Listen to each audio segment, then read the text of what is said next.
Hello, um, this is Andre Taylor, also known or better known as Gorgeous Dre. If you have an opportunity, I would like you to go to my website, gorgeousdre.com, and there's product I have there that's available to purchase.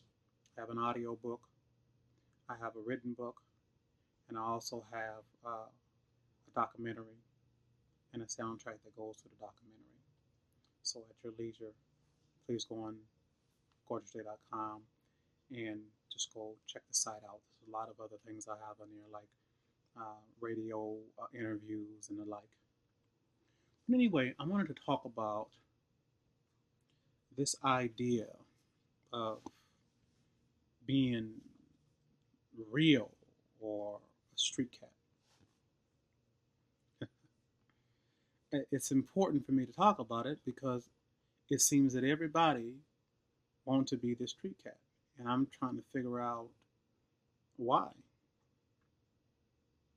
What is a street cat to you? What does that mean to you? I know it has a different meaning to me that it might for you, but I want to give you some clarity so that when you hear somebody utter that they real or I'm a street cat, then you could qualify that individual by some things I'm going to share with you. Because unbeknownst or unlike a lot of these individuals that might be talking about it, I really am it. It just so happened that a lot of my life was chronicled in the movie American Pimp, which a lot of you already know. You know, when I got out in uh, 2001, I did not really know uh, that the film uh, had, really taken off the way it had taken off. Uh, and so when I got out, a lot of people recognized me and they would come to me. And it wasn't really on no Dre, oh, you was a good pimp and all that. I mean, albeit some of them said, you was doing your thing, whatever. But the funny thing, no matter where I went, no matter what part of the country, what hood I went to, something was the common denominator that stuck out to mostly all of those brothers. You know what they said to me? They said, "Man, Dre, that stuff you talked about being a man, that stuff right there really changed my life."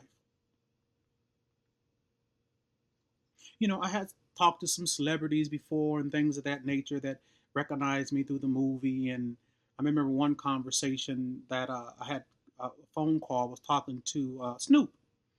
And Snoop said, he said, "Dre, man, we needed to see that type of strength." And I understood what he was saying because we in our communities relate strength to violence or a weapon. But the fact that he was able to communicate that to me the way he did let me understand really how sharp he was. He said we needed to see that type of strength. I met a lot of other people in the industry. I was at a party one time, I believe it was a BET party, and Beyonce's party, and a lot of people was there. Jay Z, a lot of celebrities, and Jay Z came up to me and said, "Man, Dre, man, you was talking shit in that movie, man. You was, you know what I'm saying?" And I seen Puffy, and he saw me. He was, "Man, when did you get out?" So it was astounding to me how the movie had really, um, crossed over and had such an impact. The way that it did, it was astounding to me. Even Russell Simmons, I seen him at one of the magic shows in Vegas, and he said, "Man, you a cold motherfucker, man." And I appreciate all that from all those brothers, and there was a lot more. Uh, And one of my good friends, Mike Tyson, we've always been real close and cool. I love him to this day. You know, so but what stuck out to me mostly is that they got it. They got the real essence of what really mattered when I talked about you got to be a man before you anything. So I'm going to share some things with you guys. Some of the things that I, charge, $150, $300 an hour and more to clients that come to me. I'm going to give this to you. I'm going to share some of the things that I help them with to try to help them, you know, uh, formulate their life based upon some fundamentals and principles, right? One of the things I try to explain to them is that it's one's primary intent that really matters. What is your primary intent for what you're doing? And I give them this. I give them this example. I said there's two couples, right, and they're both walking down the street, right, and one guy is with a girl, and the other guy's with his girl. So there's an old lady that's going to cross the street, and the first guy, he goes over and he helps the lady across the street, right? So he comes back and the girl says, "Man, you're awesome. You're special." The same scenario with guy number two. He's with his girl and he sees the old lady trying to cross the street, and he goes over and he helps the lady across the street, and comes back and the girl says, "You're awesome." It looks the same from the outside, but it's not the same because the primary intent of one is only to impress the girl. The primary intent for another is because he really wanted to help the old lady and didn't care less about what the girl thought about him or not. It wasn't about the girl. It was about who he was as a person. His primary intent was to truly help the lady. The other guy's primary intent was to try to impress the girl. So if you begin to put your life in order according to your primary intent, it allows you to have some purity. Now, purity goes a long way. Purity opens doors. Purity from the inside, it opens exterior doors. Almost magical. Purity will it will gravitate good people around you. Good people will gravitate to you. Let me say it like that. Purity is important. But you only get purity through your primary intent. What is your primary intent? When a rapper is doing what he's doing, or when an entertainer is doing whatever they're doing, and a politician and so on, when someone says something, what is their primary intent? When I'm listening to an individual speak to me, I'm listening beyond the words or before the words because I'm looking at his primary intent. How do I know? Well, after observing people for many, many of years and having the streets as kind of an on-the-job training of being able to know how to gauge people through interactions with people, I've become quite good at being able to see a person for who they are, on the most part, right? So something about an individual's false primary intent to an eye that can observe, because from the outside, those two guys that had those girls, it both looked the same, but from an eye that could see, they could have saw the the kind of feeling he had when the girl said what she said to him. "Oh man, you're special. You're a great guy." You know, and if that was celebrated a little bit too much, or if it moved him too much, I could tell. So a lot of you out there, no one knows it but you and me, that you're operating with a false primary intent. So from your beginnings, you're not pure. Because you don't mean to be who you say you are. Who you say you are is only to get what you want to get. And some of my clients, they talk to me about certain books, and I'm not being denigrating to anybody's book. And they're talk to me about some things that they said they learned through 48 Laws of Power. What I explain to them is that, listen, I'm not saying deceit doesn't work. I'm not saying trickery doesn't work.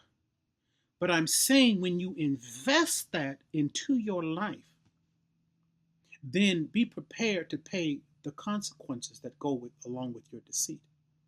I don't believe in deceit. My father would say to me, my dad, Mel Taylor, would say that the well-placed truth is better than a lie. And I live my life like that. I'm not going to lie to you. I might place the truth well, but I'm not going to lie to you. Because I don't want anything to corrupt my pure intent. Okay? Now that's one fundamental I'm going to give you to help you on your way. Another one is this. Now this is what I give to my clients, but I'm giving to you. I'm giving this to you for free. Out of love. Because so many of you need it. Right?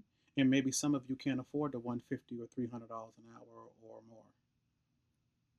So maybe I could help you advance your life so that then you can be put into that place that can garner you some finances and good people around you. Maybe you'll come see me.